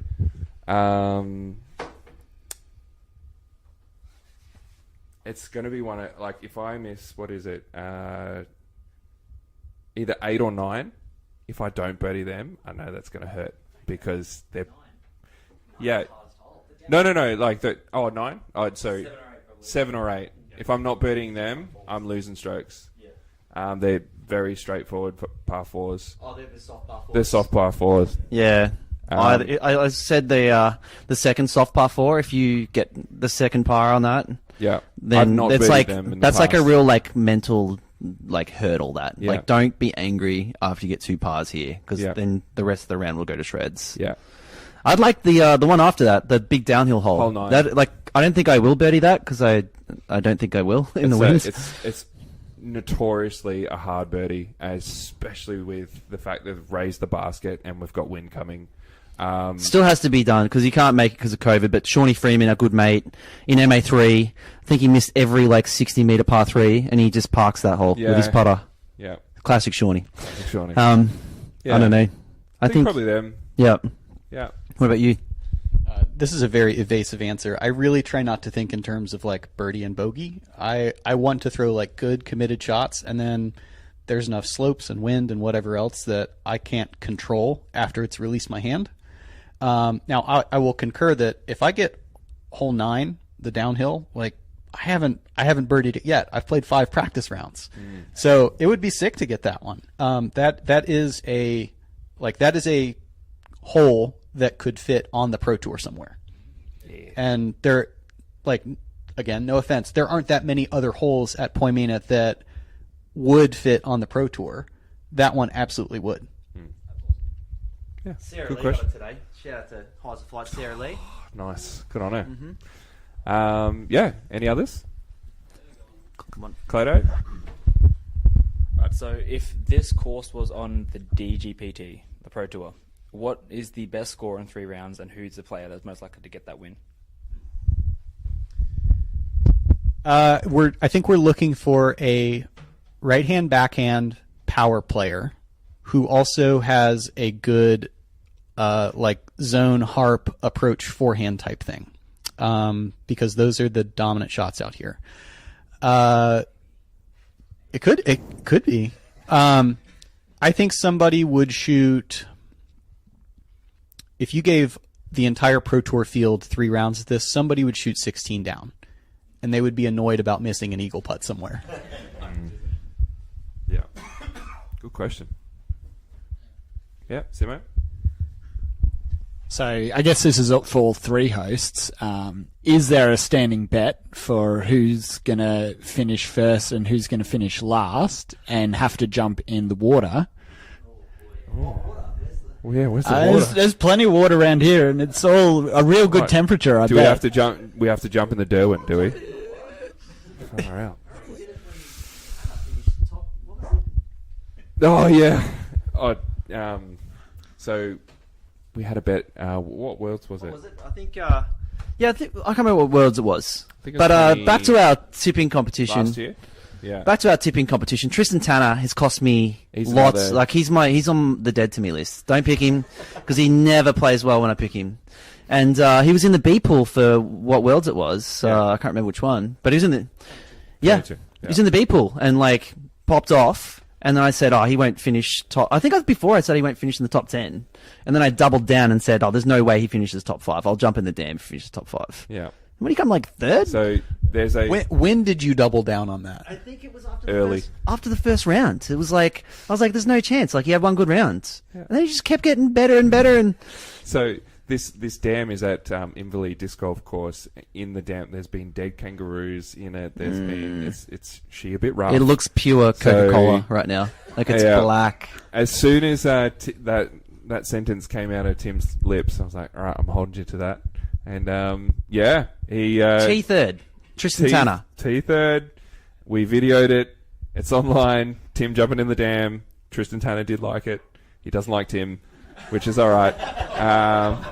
But yeah, to answer your question though, Simo, I'm not coming first, so I don't have to jump in anything. I'm not No jumping worries. in. I'm not jumping in the dam, but I'm happy to have a bet, Paddy. Yeah? I reckon I got you. I mean, You reckon you got me? We can't forget about Tassie 2 heads earlier in the year. Yeah, I reckon right. we just get to a playoff. And So I've who got- finishes higher? Who finishes higher? Yeah. Yeah. All right. What's the bet? I don't know. Fish can make the bet. No, I don't know. Yeah, so what do we have? The loser does what? Fish. Oh god, he's thinking a bit too long about it. I don't know. I don't have anything good yet. You can come back. All right, we'll come back to that. No, that's. I'm going to be even more nervous now. I'll be tracking the scores, Paddy. All right. Bloody Simon. Who let Simon in the room? There's always got to be a bet. Any others in the room? Anything online? I think we've gone way over time, Yeah, Paddy. So let's we have. wrap it up there. Well, look, I've written down some thank yous because I really don't want to miss anyone, and all my notes are out of order now. I'll run through them. Thank you. So, firstly, thank you, Andrew Fish, for joining the podcast. I mean, you knew nothing about what you were getting in for. Hopefully, this hasn't turned you off Australian disc golf altogether. Are we interesting people or boring people, Andrew? That is always left up to the listener to decide. Well said. right. We certainly found you fascinating, though, so thanks very much for coming on the pod. Just to say a bit of thank you as well. We have a couple of things here. So, Mark Powers is an old school disc golfer from way back. He's been playing disc golf for 30, 40 years? Before my time. I don't know. This is he had his own mini mold, and he made his own Australian minis. So this is one of his. Thank you. That's for you. Does that like fit in the pocket? Oh, yeah. Like, feel the heft on that. There's almost none. I'm not going to feel that. You almost need to look at that, Paddy. That's what you need to design. Moving on. Shut up. This is a tee off mini pin. Thank sorry. you. And so a couple of years ago, I TD'd the Australian Disc Golf Championships, and I've got this T-shirt for you. It is from the event. It is the RAD 2021 Disc Golf Championships T-shirt. Awesome. So Thank something you. to take home. I think you're a large. I hope so. I'll hit the weights if not. Yeah, good. But yeah, really cannot thank you enough for coming on here. We're so glad that you're here in Australia experiencing some Australian disc golf. And we hope that a lot of people come up to you, say good day, and pick your brains a bit, but hope that you enjoy your time here. Yeah, come on up. Tell me things about Australia. I won't know if you're lying or not, so the more fun for you. Yeah. And finally, huge shout out to Parked Media for putting all this together. It's been huge. Thanks for being on the tech stuff. And also, Chris Thanks, Hosking. Thank you. We could not, we were really struggling. We needed a place to actually do this, and this has been absolutely perfect. Thank you, Chris. Legend. Thanks, guys. All right. That is us. Until next time, we hope you get out and play some disc golf with your mates. So that's the end of the episode. Thanks for listening. I don't know why you're still here. We have to go see our families. Seriously, just go play disc golf.